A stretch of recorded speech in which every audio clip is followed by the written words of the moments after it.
OC Readers. I'm Mrs. Justice. I'll be reading chapters 23 and 24 with all of you today.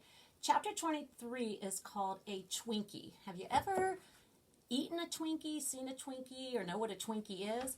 Well, here's a little visual. A Twinkie is a Hostess cake, and it is yellow on the outside, and there's a white filling on the inside.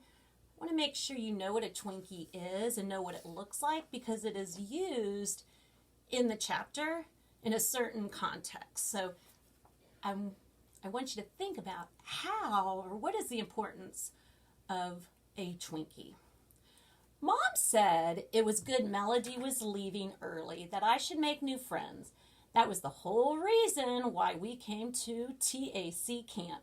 So she signed me up for an art class with kids my age. When I got to the room, there were 4 other girls there. They were all chattering like squirrels, so I went up to them. "Hello," I said. One girl said something to me that I didn't understand, so I shook my head. "I can't speak Chinese," I said.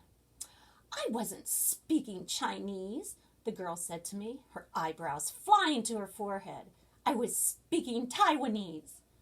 "Well, I can't speak Taiwanese either," I said.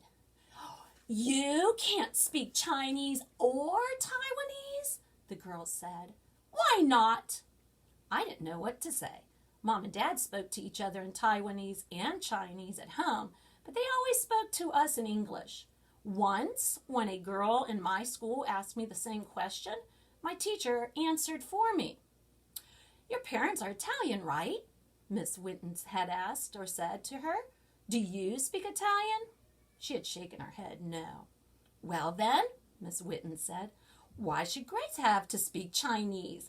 It's the same thing. You're both Americans, and in America, we speak English."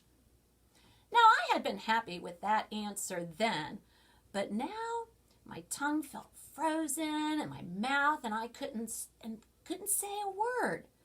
The Chinese girl looked at me as if I were a filthy cockroach crawling on her food, and her fat face wrinkled in disgust. "I don't know," I mumbled.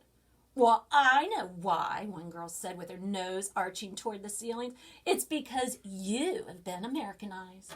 My mother says she would never let me become Americanized. She said that when you're Americanized, you don't have culture."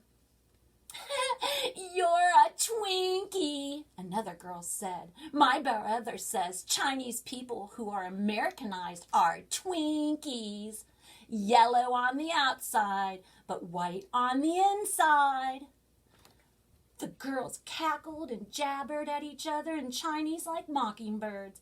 I felt like a helpless fish in frying oil, with red-hot heating burning my face and stinging my eyes. I turned around so they wouldn't see me cry. Now more kids and the teacher came in, and I breathed in my tears and I sat down. We sat at small tables, and the teacher put paper and crayons in front of us.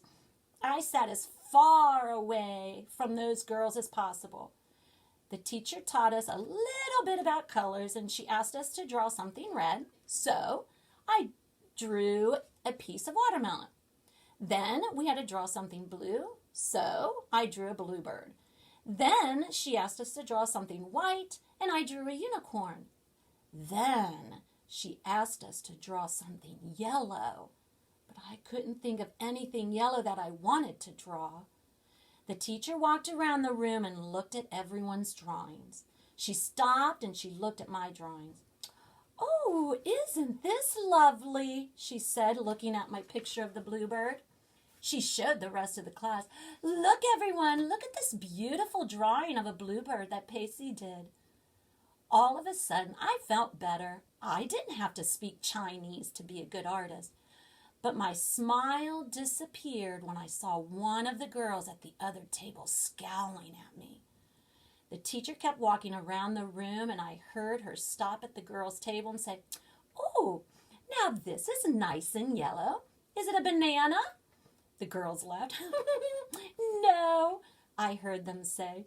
"It's a Twinkie." I pressed down on my crayon so hard that it broke. The hot oil inside of me was blistering and bursting.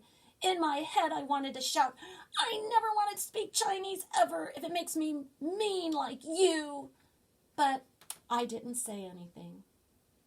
When the class was over, I went back to our room and I threw myself on the bed. And then I cried and I cried.